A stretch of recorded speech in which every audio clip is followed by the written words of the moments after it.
giving players that chance sooner? Like, why does that shift happen?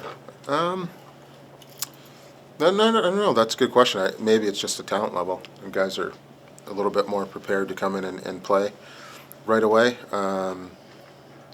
Some of it might be somewhat salary cap related.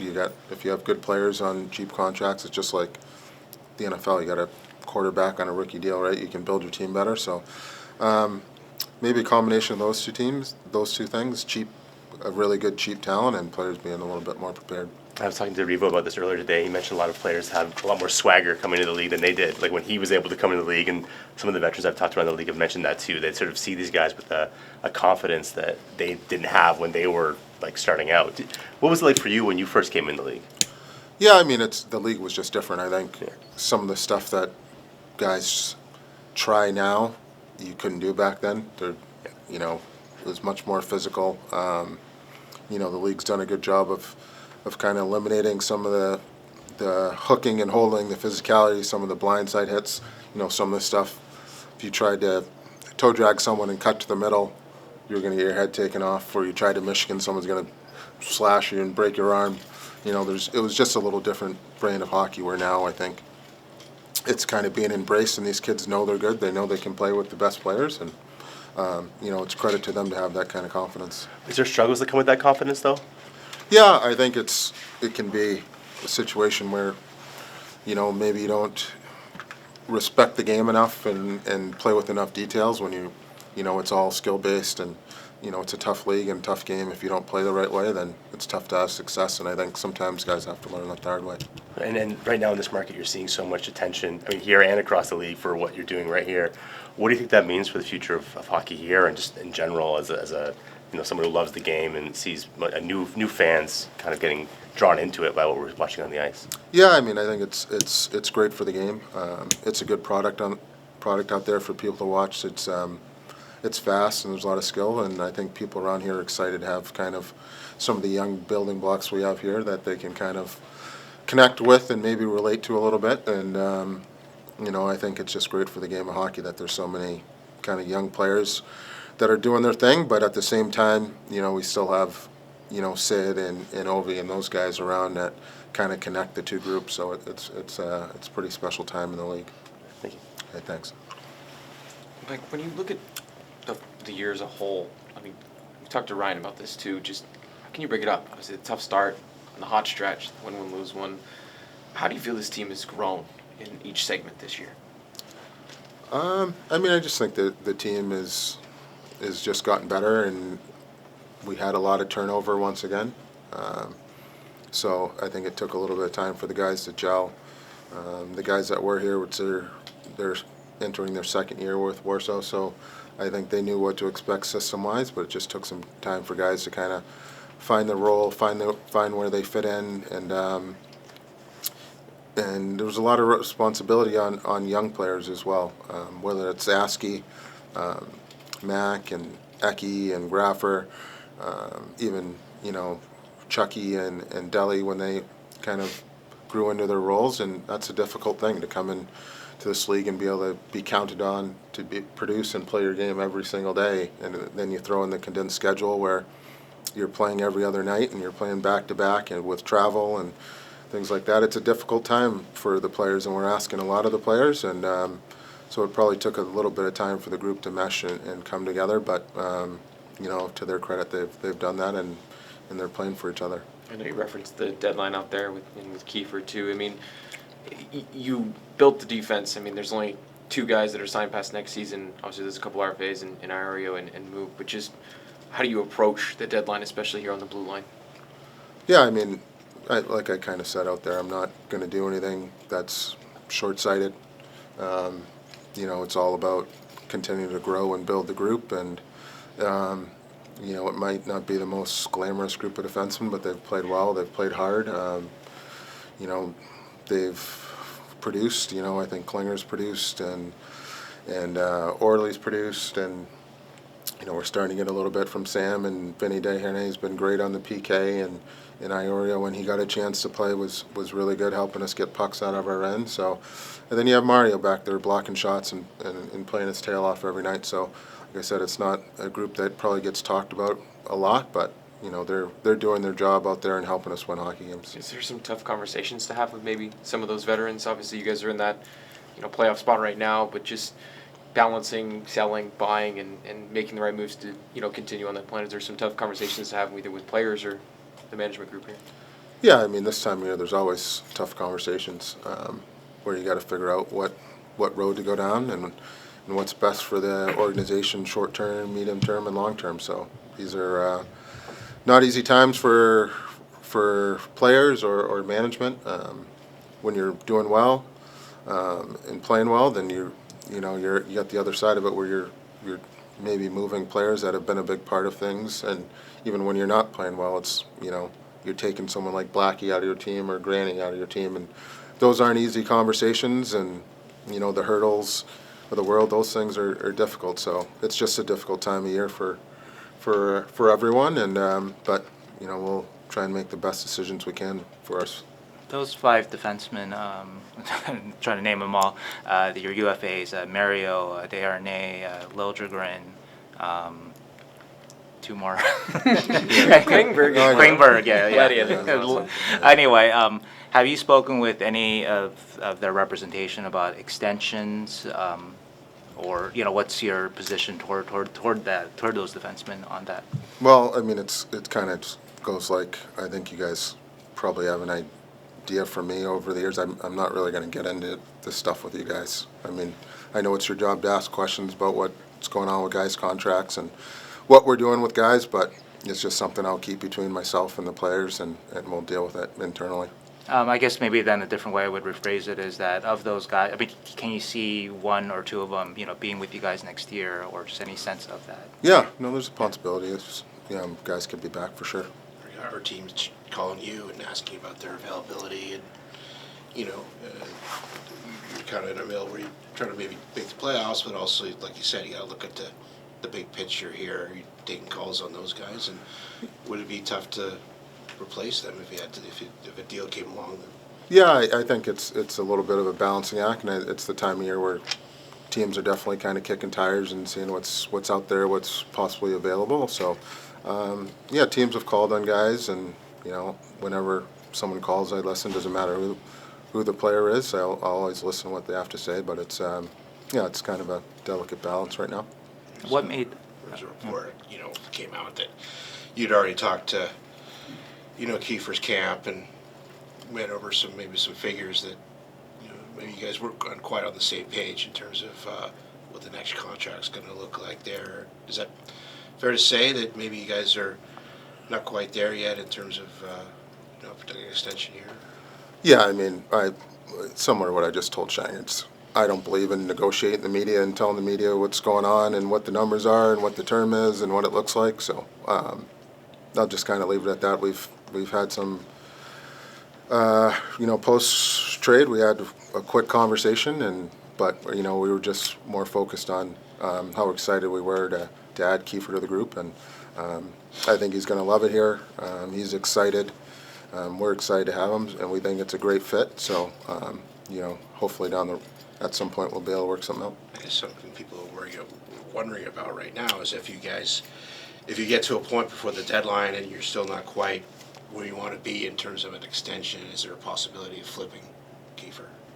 I mean, I'm always like I said, if someone calls out, maybe I'll listen and see what they have to say or what they want to make an offer. But his acquisition was a targeted acquisition.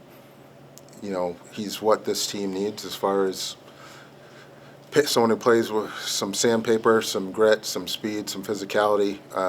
He kind of fits the identity of what we want to be as a team. So, it's someone we went after with the idea of him not being a rental, but it's sports, and Kiefer's someone who is a late bloomer who's played a lot of years in the minors and worked his way up and grinded his way up. So, if it's a chance, maybe it's his only chance to get a payday. So, I understand that as being a player, he's got a, I think he's got a newlywed, and I think his wife's pregnant. So people have to do what they have to do with their life and chance to, make as much money as they can, which I never begrudge a player to, while you're playing, make as much money as you can. So I think we'll be able to work something out, but we'll just have to see how it goes. Is there any concern on your part that, he's a hard-nosed player. He put a lot of,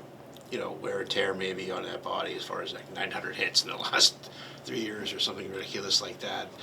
Any concern on your part that, if you do sign him to a long-term contract, what he's going to be like in 4 or 5 years kind of thing? Not really. I think he plays hard, but I think he takes really good care of himself.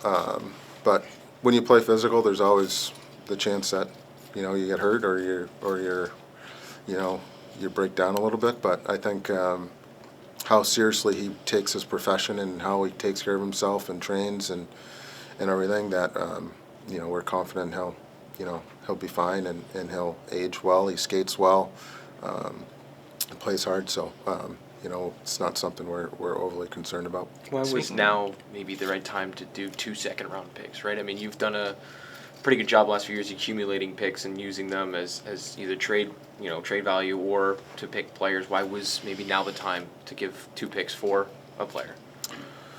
Yeah, I mean, the picks are something the markets kind of spoke a little bit with Marchman and Chenikoff deals, what it would take to get a player like Kiefer. So for us, it's a little bit getting out ahead of free agency. He's someone who would have been high in our list if he had made it to free agency. And, we've made a lot of picks the last couple of years. We got a lot of prospects. We still have a lot of picks this year. So, we've kind of felt like we'd be okay to move a little bit of draft capital to get a player that we think can help us not only now but into the future as well. Is there still some hesitation to maybe give up a first-round pick if a big fish does come out there? If there's maybe, there's Panarin and the Rangers, the whole situation, but you never know what's out there. Is there still more of a, we want to keep our first-rounders right now? I don't see us moving a first rounder for a rental type player. No. Speaking of the target acquisition idea, player like Heath and just the attributes that he brings, were those in particular attributes that you thought this team needed right now, or is it more that just this player came up and the player that you guys really like came available? Yeah, it's not something that's, he fits right now, but it's just something I think, like I said from day one when I got this job, he's the type of player I was speaking about that we need to have in here to be hard to play against.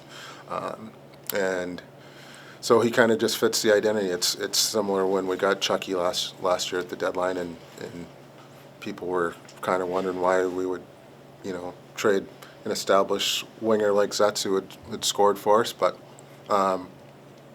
you have to build a team. It takes all different types of parts and all different parts of character, not kind of just fantasy football, right, where you're just accumulating stats. You need guys who can be physical, who can skate, who can be hard to play against, because that's, at the end of the day, that's what wins in the playoffs, and that's the goal for us, to get into the playoffs and at the end of the day win the whole thing. And you need players like Kiefer, players like Chucky. You need those style of players to help supplement your group. We got a lot of skill with Mac and Will and Eki and Toph and guys like this. So we just got to bring the right, keep supplementing and hopefully bring the right type of high character, high compete, hard to play against players, and keep surrounding them with them. On defense, what are you looking for in terms of target, like just attributes you're looking for in particular to improve your defense? Like I said, I think the D's done a good job this year. So I think everyone's looking for D that can defend hard and defend the rush, be hard around the net. I think that's what, if you talk to every team in the league, I think that's what they're looking for, because you got to defend, you got to be hard around your net, and then you got to be able to exit your zone. So those are things we're looking at. That's probably no different than anyone else. So Mike, when you look around the league, a lot of teams are trying to rebuild, going through the process, some with some success, some with not so much success. Well, how do you differentiate what you're doing here? Because obviously, clearly, last year and a half, there has been quite a bit of success here. Yeah, I really try not to look at or think about what other teams are going or how they're, builds or things are going. I think for us, it's we just kind of believed in the draft and develop mode and model. We were obviously fortunate enough to get Mac, and that's kind of pushed things forward for us. But Smitty, another really good player that we were fortunate to get, and then Sam. So I got to give a lot of credit to our amateur scouts. They've done a really good job identifying guys and helping us hopefully pick the right ones. And then our pro guys of kind of adding the Toasts and the Winnies and guys like that, even back to Granny when here. It really helped kind of our group grow, and in our leadership group, I think it's good for young guys to see Mario compete every day. Guys that have won like Goalie. Revo brings a little bit of swagger to the group.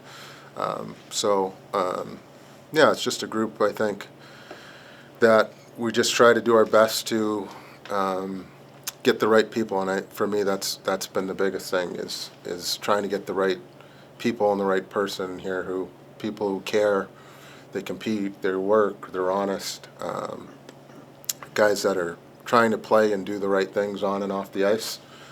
For me, that was a big thing, and that's how it started. And so far we've been able to add a lot of those type of guys to help our group. But some of it's the randomness or the luck of the lottery, right? To get someone like Mac and kind of stick him in the middle, definitely helps kind of give you a little clearer picture of what you need to do.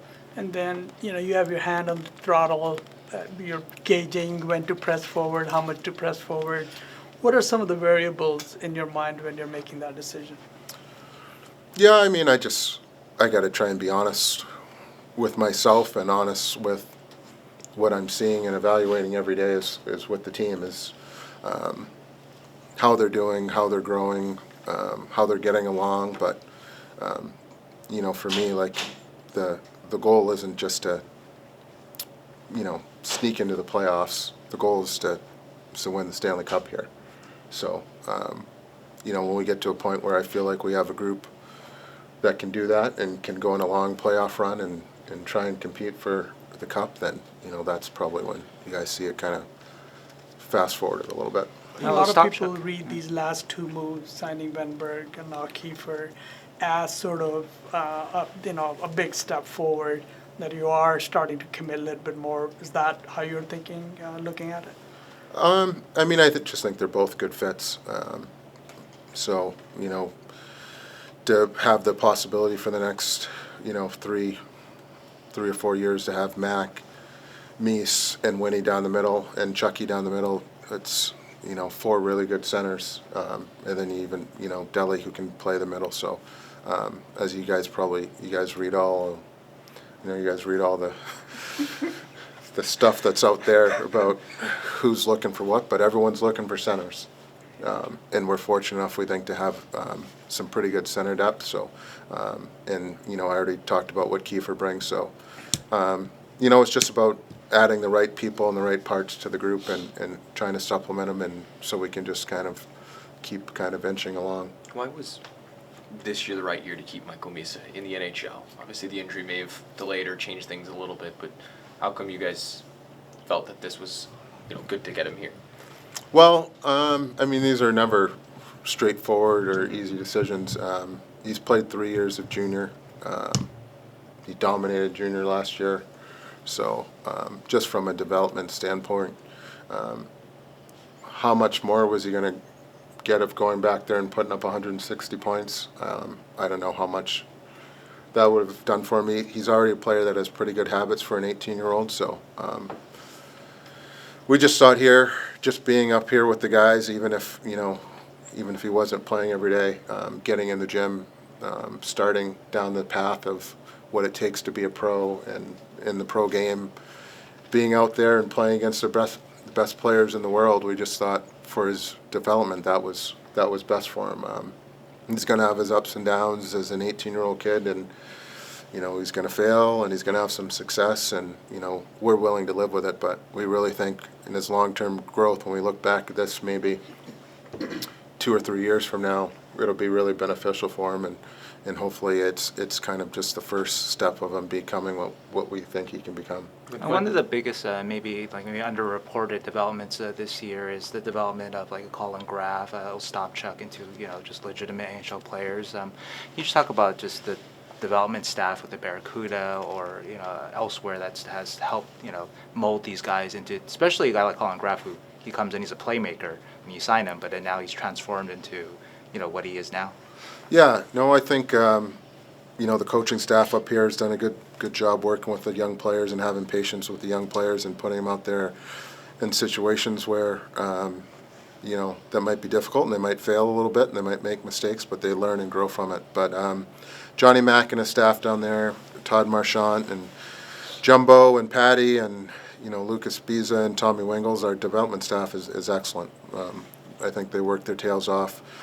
We give these guys some kind of foundation keys and development goals, and I think it's a credit to the player too that they've taken them to heart, and over the many conversations I've had, this is what we think you need to do to be successful in the NHL, and the guys have taken it to heart, and I think those guys the development staff is a nice kind of ear for those players too. It's sometimes you don't want to hear it from me again, or you don't want to hear it from Warsaw or Johnny Mack. And those guys can reach out to the development staff and have, a cup of coffee or just a quick phone call about, what it takes to play in this league. So a lot of credit goes to the players. Especially someone like Graffer, that's the fine line of why a lot of guys make it and a lot of guys don't.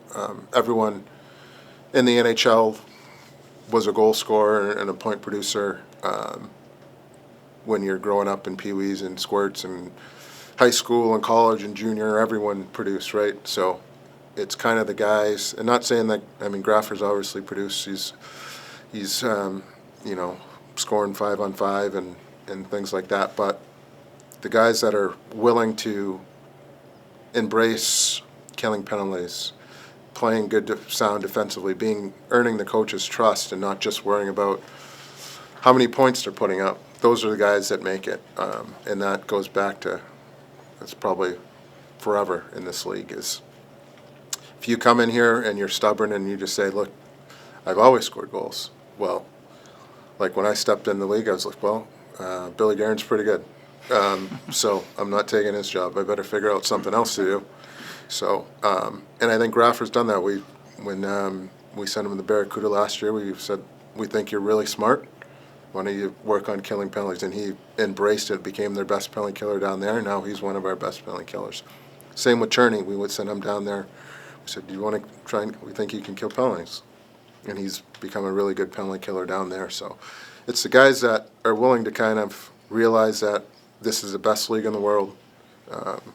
There's only so many top 6 spots available, but if you're willing to kind of dig in and put the work in to be someone who maybe plays 10 years, but you're on the second or third line or fourth line and you have a role, that's better than being a 60-point guy in Europe or in the American League. So it's a credit to the guys who've they've figured out what they needed to do. Did you envision that when you guys signed a guy like Raff? And is that something that you guys look for in guys you sign, just maybe that mental, adaptability?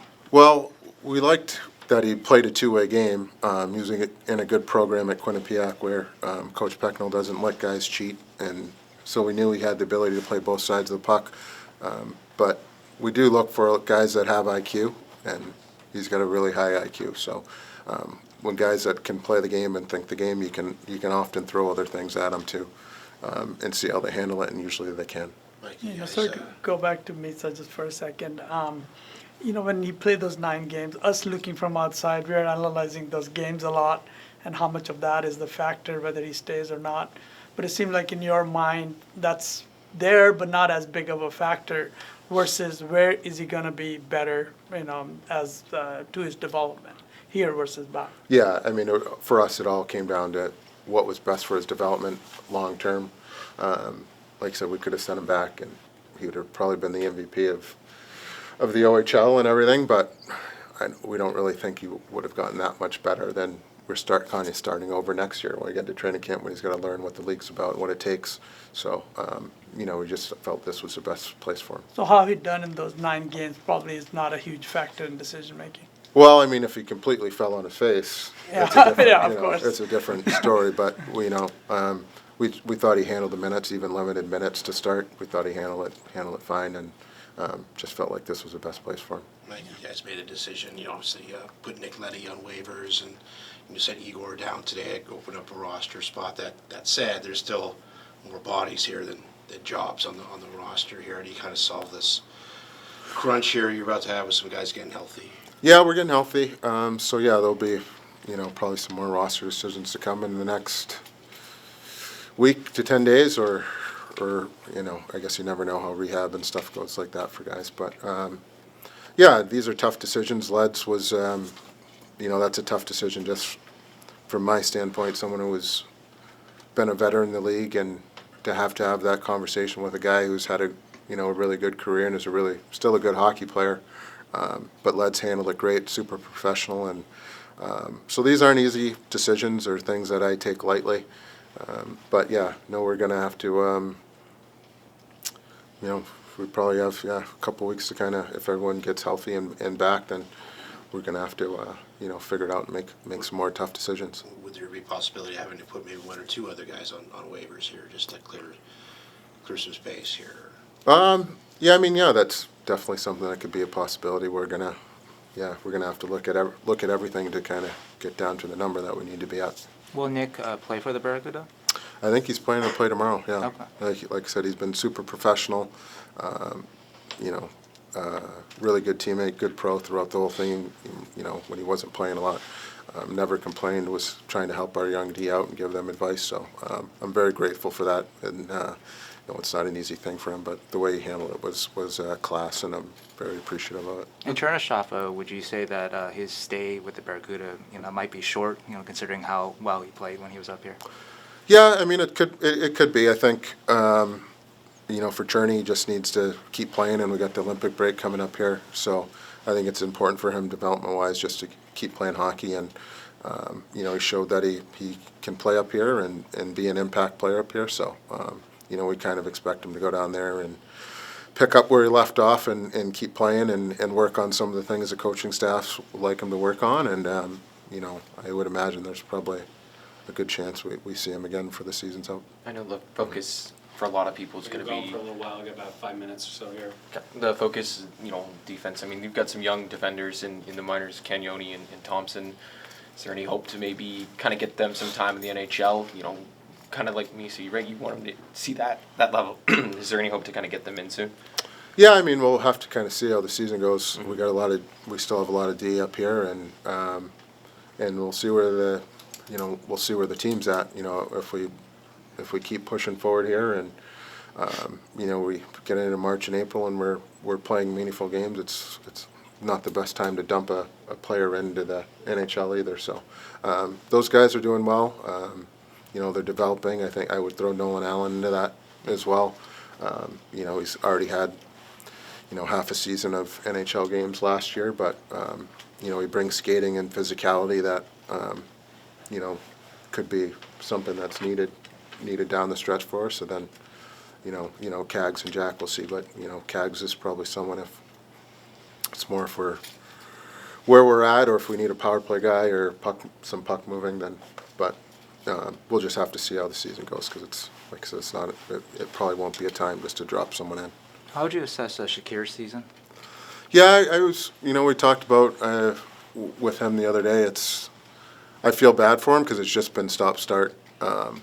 He had the injury last year, came to camp in good shape, just had an okay camp, then started to play and get going again, and then got hurt, and then took a little time to get up and running again, and then was starting to play well, then got hurt, and then the same thing. So I think it's almost been like 3 separate times where he just hasn't been able to get any momentum going and confidence, which for young players, it is an important thing to kind of feel the game, play the game, feel good about yourself, and when you're dealing with bumps and bruises, not being able to probably maybe play the way you want to play, it's a difficult thing. So I would say it's just for him. I know it's frustrating. It's been a frustrating season, but I think it's just kind of just been a lot of stop and start. So hopefully he can just get healthy here and put some games together. What do you think about Askarov too, in that same way? Obviously developing first year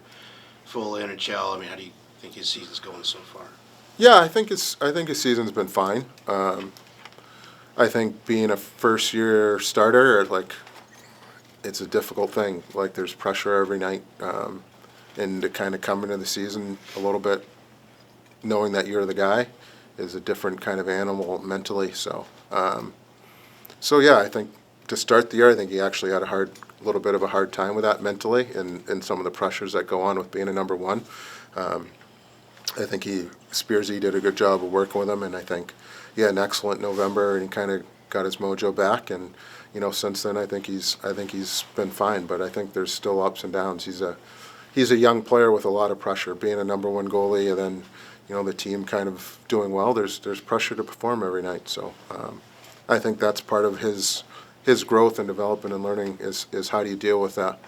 The ups and downs, and I actually think he's done a good job of being able to flush games where maybe he didn't have his best game and giving up some goals he probably is not thrilled about. I think he's done a good job of flushing that. So, yeah, I think for him it's been a good growing season, and for development, I think Ned's been a good influence on him too, because Ned works so hard every day, and I think that's something that every young player needs to kind of have someone to kind of show them what it's like and what it takes to play in this league. You already kind of do some scoreboard watching here and see what other teams are doing, and is your expectation that these guys make the playoffs here? You guys make the playoffs?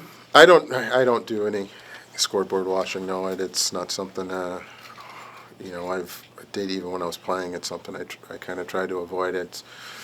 I think it can make you feel pretty good about yourself and overconfident, or make you feel pretty bad about yourself and start to question things. So I just try and stick with the process day to day and do what I need to do to try and help this team and help this organization, and we'll kind of see where it goes. I mean, I think it's going to be a battle.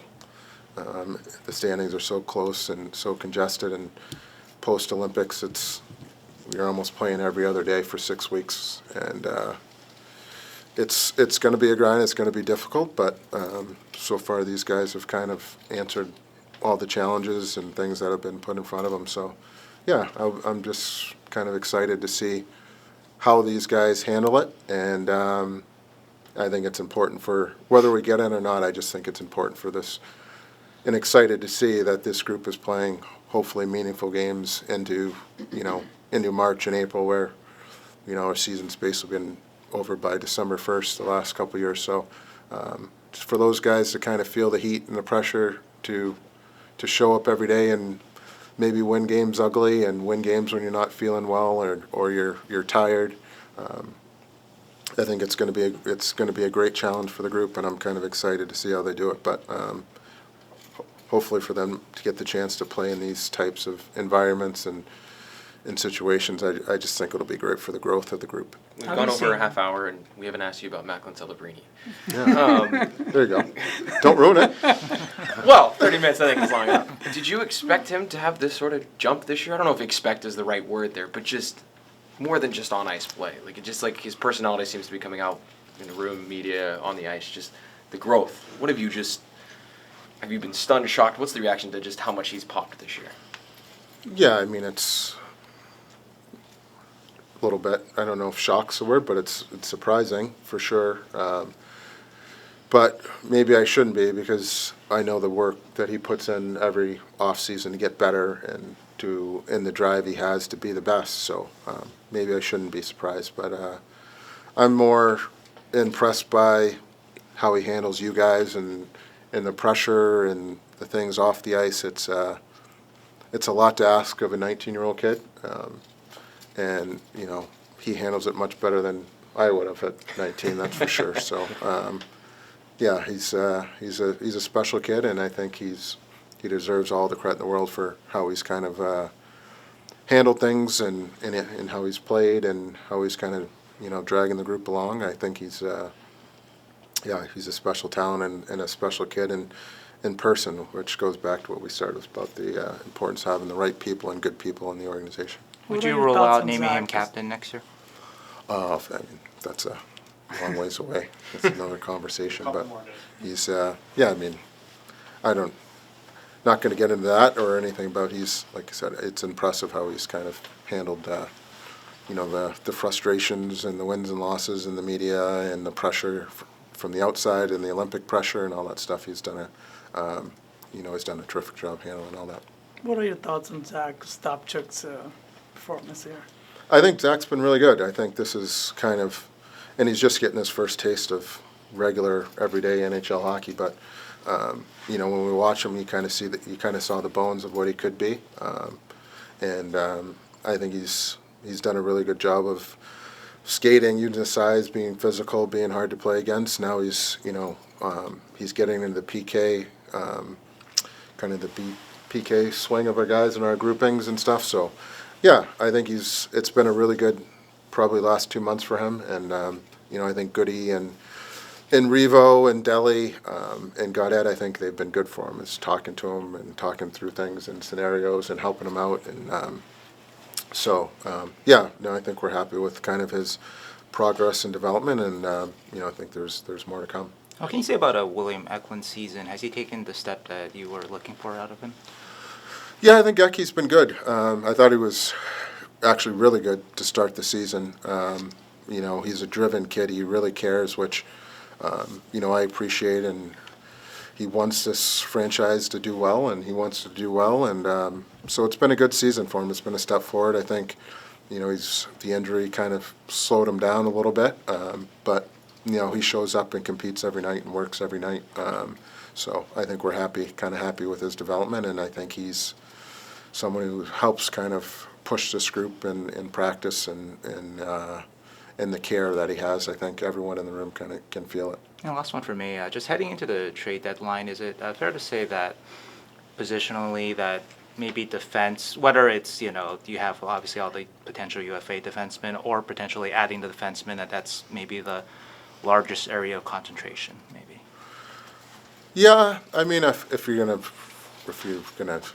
kind of outline it, I think that would be it. But like I said, I think our group of youth, they've done a good job this year, and it's not always pretty or flashy or anything like that. But they compete hard, and they give this group everything they have every night. So I can't really ask for too much more from them. With We'll the finish up defense, with Curtis. yeah, with the defenseman here, obviously, are you okay if you don't come into some sort of contract agreement and you don't make any trades, just kind of playing out the season and seeing how things go and making a decision after the year whether or not you want to re-sign guys? Or Yeah, I mean, that's probably would be the probably toughest decision I'll probably have to make in the next whatever we got to the deadline. Is trying to figure that out, where the group is at, where the team's at, and what's the best decision for the group short term, but also long term. If there's a deal out there that gets presented to me that makes sense, and it's something that our group up top's going to have to really think about and consider. But if we're going well and things are good, and we decide that we just kind of roll through it and see what happens, it's it's something we're prepared to do. I think I think that's kind of what Montreal did last year. With Evans and Dvorak and some of those guys, they kind of kept them, and then they re-signed one and lost one in free agency. So it's something that it's definitely a possibility of outcomes that for happening. But that'll probably be, depending on how the team's doing, that'll probably be the toughest or biggest decision we'll have to figure out. There's maybe a lot of buyers, not a whole lot of sellers right now, right? Is that fair to say? Yeah. I mean, it's in both conferences. There's not really too many teams that are saying they're out of it and willing to. I mean, the Rangers obviously made their statement last week, but if you look at them on paper, it's a really good hockey team still. So there's not a lot of teams that are selling right now, so it's going to be an interesting next, I don't know, 6 weeks or whatever it is to the deadline, so we'll just kind of have to go day by day and see what comes up. Okay. Thank you.